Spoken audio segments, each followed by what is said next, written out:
안녕하십니까. 평생투자 파트너 회원관리팀입니다. 네, 오늘은 2018년 2월 19일입니다. 네, 연휴 동안 건강하게 잘 무탈하게 보내셨는지요? 네, 저희 쪽에서도 저는 어, 과식은 처음에 했다가 나중에 정신 차리고 좀 소식을 해서 그나마 속을 좀 편안하게 유지했던 것 같습니다. 네, 그래서 힘차게 또 월요일을 잘 진행을 하고 있는데요. 오늘 이 손절가의 매도하기, 그러니까 스톱, 손절가의 매도하기 부분에서 지난 시간에 이제 서론 부분을 좀 말씀드렸죠. 2%의 규칙과 6%의 규칙을 직접적으로 또 적용하는 사례도 한번 실시해 봤었고요. 예, 그랬던 부분에서 오늘은 전체적인 좀 이론 부분을 설명을 할 예정입니다. 네, 우선은 알렉산더 엘더 박사의 언제 매도할 것인가, 스톱에 매도하기. 일단은 시장을 면밀하게 관찰해서 대응하지 못했다라고 하더라고요. 절대적인 손절에 대한 원칙이 정확하게 정립되는 거, 그게 또 중요하다라고 말씀드렸죠. 네, 이번 시간에는 책에서는 하드 스톱과 소프트 스톱으로 일단은 간략하게 좀 나눠보고 있어요. 되게 이론적으로는 뭐 크게 중요치는 않거든요. 그러니까 하드 스톱은 절대값을 처음에 기본적인 어떤 원칙들을 정해 놓잖아요. 그런 원칙들이 뭐 위험 보상 비율 3대 1이라고 많이들 말씀드렸는데, 그런 것들을 통해서 정해 놓은 원칙들에 대해서 하드 스톱대로 중간에 변경하지 않고 고정시켜서 지킨다는 것이에요. 근데 소프트 스톱은 전문가들이 사용할 때, 프로들이 사용할 때 시장 상황이 항상 변경이 되고 또 변화하고, 네, 그 종목에 대한 특징도 또 변화할 때가 많죠. 그거에 따라서 대응 전략이 바뀔 수 있다는 뜻입니다. 그래서 초보들은 사용하지 말고 일단 하드 스톱으로 잘 갈고 닦다가 나중에 이제 소프트 스톱으로 전향해도 된다라고 설명을 하는 부분이 나와 있습니다. 즉 이제 소프트 스톱 자체는 시장의 흐름에 따라서 정해둔 원칙을 적용하는 것이라서 고정된 하드 스톱에서 유기적으로 변화할 수 있는 재량을 가진 전문가들만 사용하라고 권하고 있습니다. 이 차이점은 앞서 설명한 바와 같이 정해둔 손절가를 자신과 타협해서 조금 더 늘리거나 이렇게 하는 일은 없어야 할 것이고, 만약 소프트 스톱 관점에서 접근을 했을 때 어떤 유용한 점을 말씀을 드리자면요, 이런 부분이었죠. 일단 지킬 거는 지킨다는 측면에서 엘더는 롱 포지션에서는 절대적으로 손절가를 설정해 놓은 가격에서 더 하향해서 설정하지 않는다고 하죠. 그런 것이 동일하게 적용이 되는 겁니다. 손절가를 최대한 늘렸던 부분에서 트레일링 스탑으로 이렇게 주가가 상승하는 국면에서 계속 손절가를 올리는 그런 것은 가능하다는 표현이 있거든요. 네. 그러니까 한마디로 목표가에 또 이익 실현을 하지 않고 추격해서 추격 스톱을 설정하는 것처럼요. 네, 그것도 한마디로 소프트 스톱이 될 수 있겠죠. 네, 그런 예외를 또 한 가지 적용할 수 있겠고요. 일단은 슬리피지라는 용어를 하나 설명을 드려야 되는데요.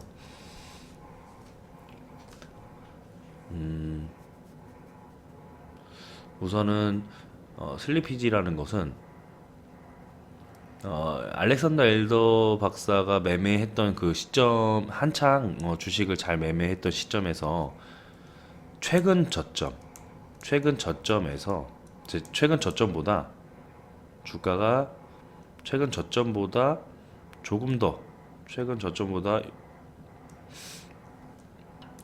죄송합니다. 다시 슬리피지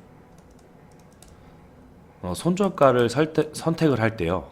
손절가를 선택을 할 때 주가가 최근 저점보다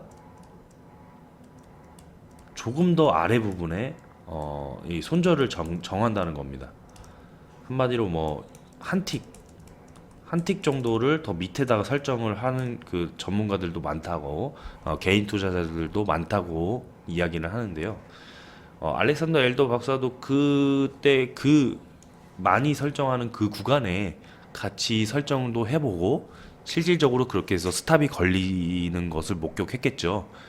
그런데 실질적으로 내가 정해놨던 가격, 내가 손절을 정해놨던 가격이 900원이라고 한다면 많은 사람들이 여기에 그 스탑을 설정해놨기 때문에 갑자기 매도가 몰렸다는 것이죠. 그래서 매물출에 의해서 내가 설정된 그 가격대로 손절이 이루어지는 게 아니라 더 아래 가격, 뭐 예를 들어서 뭐 895원이라든지 이런 부분으로 몇 틱 아래에서 손절이 이루어질 때가 있다는 것이에요. 그 가격 차이, 이렇게 낭비되는 가격 차이를 슬리피지라고 표현을 합니다. 네, 이런 슬리피지를 알렉산더 엘더 박사는 줄이기 위해서, 슬리피지 자체를 줄이기 위해서 남들이 최근 저점 조금 아래에 손절을 정한다고 하면 나는 그냥 단순히 슬리피지를 아끼는 것 자체가 예를 들어서 저번에 말씀드렸던 2% 규칙과 6% 규칙이 있었죠. 이 규칙에 슬리피지 가격까지 다 포함이 되는 가격으로 산정을 해야 되는 것이죠. 그렇게 조금씩 발생하는 손실 부분 자체가 매매 거래 대금 자체가 크다면 그 슬리피지 자체도 사실 누적이 된다면 상당히 클 수 있겠죠. 그래서 그 2% 규칙과 6% 규칙에서 위배될 수 있기 때문에 그 슬리피지 손해 부분만큼이라도 철저하게 원칙으로 손실 부분을 적용해서 계산을 하다 보니까 오차 범위까지 컨트롤하는 차원에서 실제 저점 아래 부분, 뭐 1틱 아래라든지 이런 부분에서 손절을 걸어놓는 게 아니라, 스탑을 설정하는 게 아니라 실제 저점 부분에서 스탑을 또 설정했다라고. 네, 그래서 나는 슬리피지를 대부분 제거할 수 있었다라고 언급을 합니다.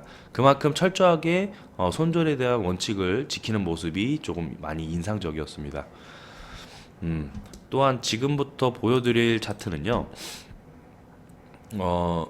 알렉산더 엘더 박사가 단기 매매에 대한 관점을, 단기 매매를 할 때, 숏 포지션에 접근을 할 때, 2003년 트레이더 캠프에서 만난 닉 그로브라는 사람이 있었거든요. 닉 그로브라는 트레이더가 사용하는 방법으로, 그런 매매 기법으로 소개가 됐는데요. 지금은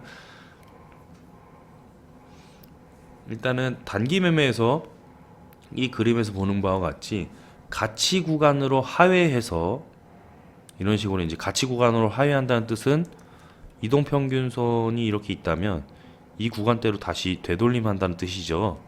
가치 구간으로 하회해서 재반등 전에 매수 포지션을 설정을 했다. 이 구간도 마찬가지겠죠. 다시 이제 가치 구간으로 하락했다. 그래서 매수 포지션을 설정을 하는데, 크게 제일 이제 최근에 저점, 그러니까 제일 최근의 저점이라는 것은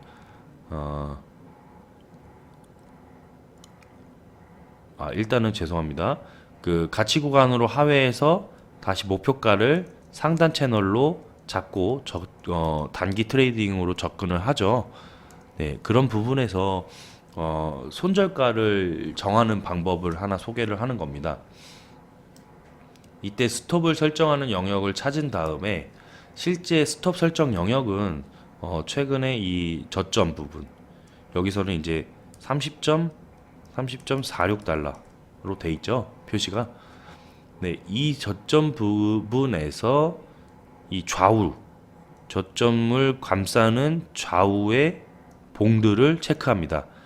그래서 그 봉들 중에서 더 낮은 가격을 형성하고 있는 가격보다 조금 더 아래에 스톱을 설정한다는 겁니다. 그러면 지금 30.46 왼쪽에는 30.76으로 76달러로 저점이 마감이 됐지만 오른쪽 봉에서는 30.66달러죠. 그래서 실질적으로 이제 엘더가 설정하는 그 스탑 기준은요,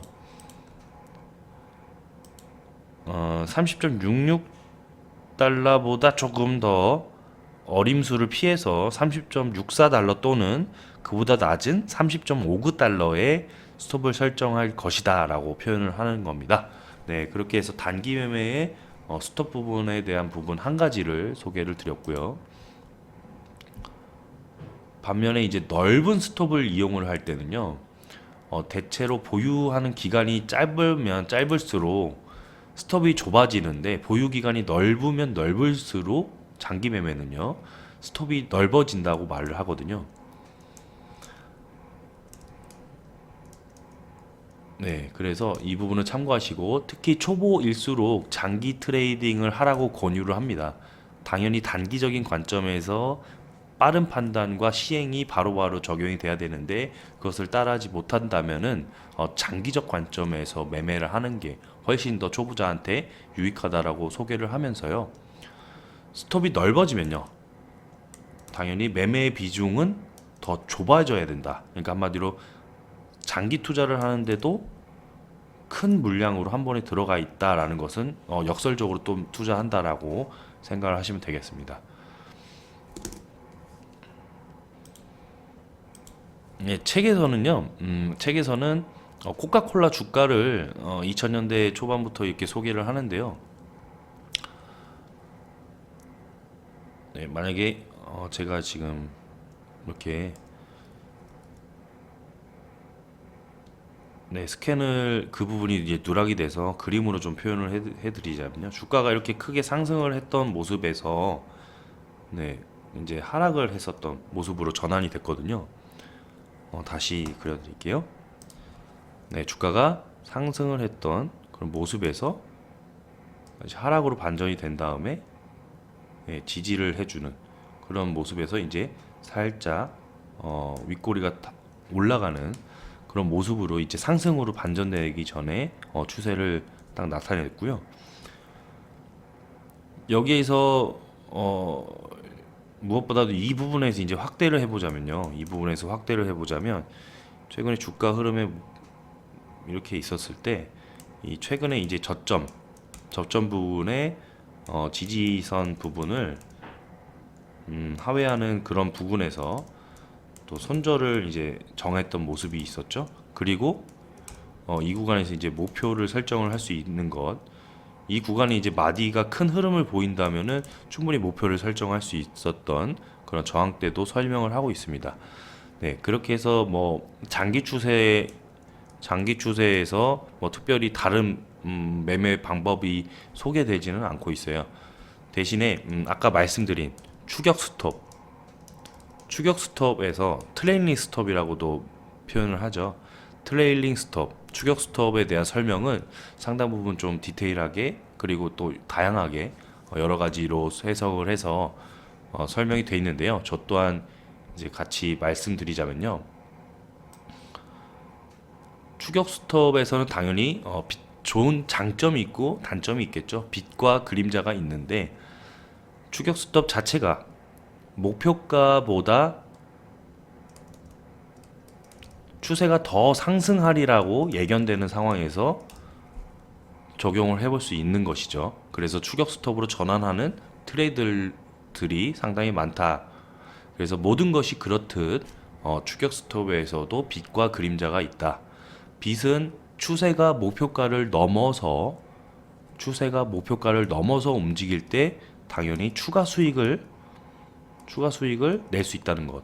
그리고 반대의 그림자는 목표가에 도달했는데도 불구하고 추가 수익이 나오지 않고 하락을 하는 구간에서 끊길 수가 있겠죠. 그래서 이만큼의 어떤 수익 확정 부분을, 수익의 일부를 빼앗길 수 있다는 점입니다. 네, 그런 점이 그림자가 될 수 있습니다. 추격 스톱의 다양한 기법은 여러 가지로 소개가 되고 있습니다. 우선 되게 간단한 기법 중에 하나, 첫 번째는요, 추격 스톱의 이제 기법들을 쭉 나열을 하는데요. 여러 개의 봉 중에 저점을 추격 스톱으로 사용한다는 것이거든요. 여러 개의 봉 중에 저점. 책에서는 단순하게 예를 한번 드리고 있는데, 지난 세개봉, 지난 세개봉에 가장 낮은 저점을 계속 스톱으로 옮기는 것입니다. 그렇게 해서 주가가 이렇게 쭉 상승을 하는데, 최근 이제 3일에 주가가 이렇게 형성이 돼 있다면, 가장 낮은 저점에 스탑을 설정한다는 것은 여기 이 구간이겠죠. 이 구간이 이제 스탑을 설정을 해서 쭉 추세에 대한 방향을 계속 추격을 하는 것이죠. 네. 대신에 필수적인 게 절대 매매 방향, 그러니까 한마디로 상승 방향과 반대로 이렇게 움직여서는 스탑을 설정해서는 안 된다는 것입니다. 그러니까 스탑을 한번 설정을 여기다 했는데 그 아래다가 이렇게 옮기는 방법은 안 된다는 것이죠. 네. 그 부분이 있었고요. 이것은 이제 단순하게 다 증권사마다 다 설정을 할 수 있는 방법이 있습니다. 네. 그리고 두 번째, 짧은 단기 이동 평균선으로 추세를 그러니까 수익을 확정짓는 것이죠. 주가를 추적해서 단기 이동 평균 수준을 추격 스톱으로 이용하는 방법입니다. 저희는 10일 이동 평균선에 대해서 매매하는 방법을 소개해 드린 적이 있죠. 그래서 그렇게 해서 비유를 해드렸는데 이런 부분들도 해당이 될 수 있다고 생각이 됩니다. 세 번째는 샹들리에 스톱이라고 하는데요. 네, 여기서부터 이제 아래 소개드리는 점은 사실 되게 이론은 그 표현, 그러니까 뭐 제목은 거창한데 실질적인 설명이 정확하게 나와 있기보다는 좀 추상적으로 나와 있기 때문에 상당히 자세하게 안내해 드리는 데가 좀 한계가 있거든요. 그래서 개념적인 설명만 해보고 조금 더 자세한 상황을 직접 당연히 읽어 보셔야 될 텐데요. 샹들리에 스톱 자체는 신고점을 기록할 때마다 고점에서 일정 거리 안으로, 정해진 일정 거리 안 수준으로 스톱이 이렇게 옮겨지는 겁니다. 네, 그러니까 신고점이 이렇게 경신될 때마다 마찬가지로 이제 스톱이 계속 따라서 올라가는 것이겠죠. 네, 네 번째는 파라볼릭 스톱이라고 합니다. 네, 주가의 변화뿐 아니라 시간의 흐름에서도 반응을 한다는 것이거든요. 이것은 이제 직접적인 산출 방법에 대한 공식도 나와 있어요. 책에서는. 네, 참고를 하시면 될 것 같고요. 네, 안전지대 스톱. 주가 추세가 상승 추세라면은 반대 흐름은 잡음으로 표현을 합니다. 그래서 잡음은 제거하고 전체 추세를 따라가는 방식으로, 뭐 단순하게는 또 22일 이동 평균선도 소개를 하고 있거든요. 네, 그렇게 해서 참고를 하시면 될 것 같고요. 변동성 감소 스톱이라고 하는 것이 이제 알렉산더 엘더도 직접 사용을 한다라고 표현을 하고 있을 정도입니다. 그래서 제가 조금 더 자세하게 이거는 소개를 해드리려고 합니다.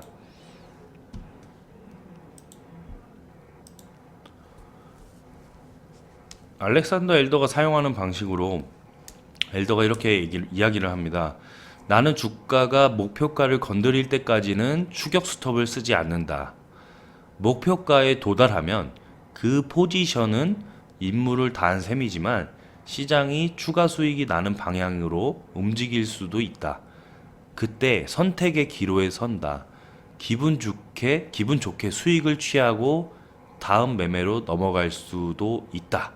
그런데 목표가를 너무 보수적으로 설정했다면 시장의 움직임에 더 큰 수익이 잠재되어 있을 수 있기 때문에 누적 수익을 모두 토해내는 것이 아니라 약간의 리스크를 감수하고 이 움직임의 수명이 아직 남아있는지에 대한 여부를 알아볼 의향은 있다라고 표현을 하거든요. 그런데 이제 단 조심해야 될 게, 추격 스톱을 너무 좁게 설정할 바에야 아예 목표가의 이익을 확정하는 것이 더 낫다라고 하고요. 목표가에 도달하기 전에는 아까 말씀드렸다시피 추격 스톱을 변동해서 설정을 하지 않습니다. 일단 목표가에서 차익 실현을 할지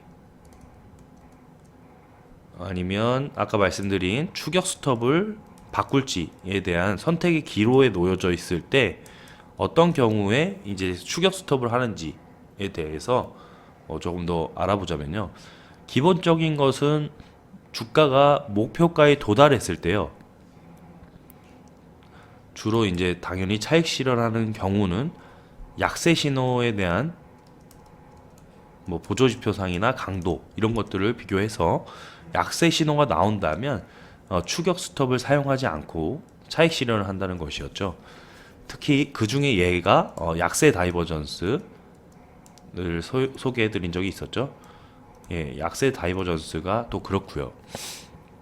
또한 한 가지 예를 소개해 드리자면 높은 거래량을 기록하는데 거래량은 높고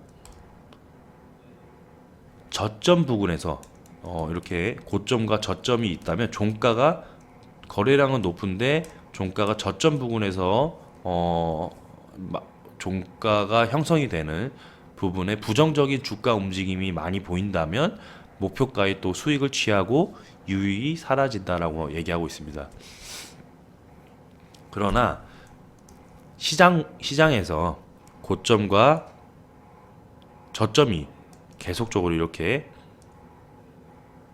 주가가 상승하는 패턴을 보인다면요, 나는 시장을 따른다 라고 이야기를 합니다.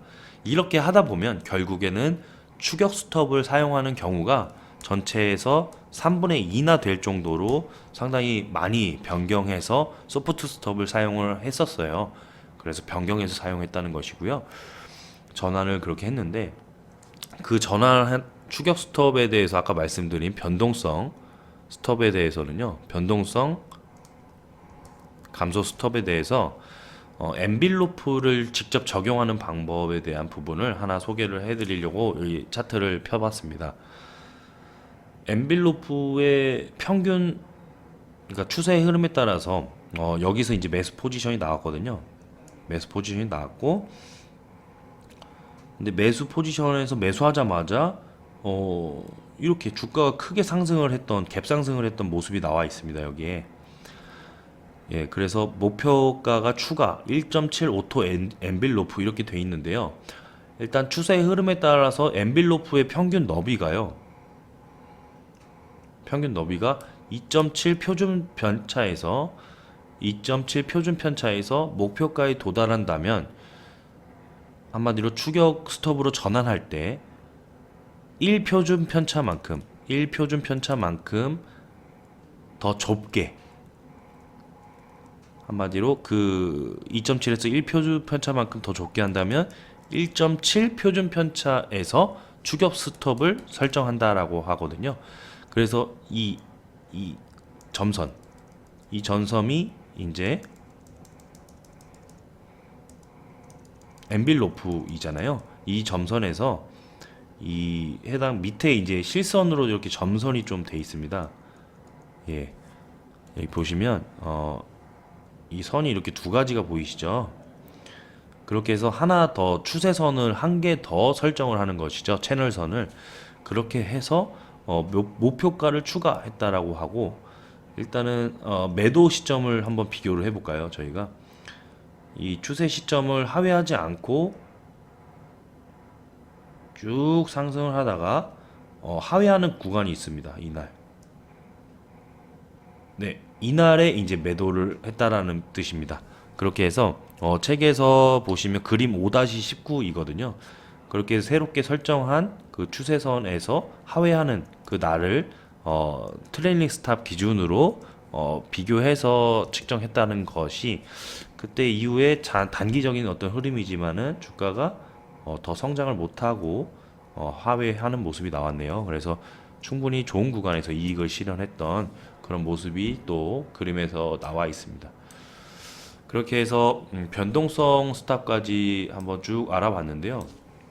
어, 이 추격 스톱을 변경해서 대응을 하실 때는 상당히 이번 장을 한번 면밀하게 한번 지켜보시면 좋으실 것 같고요.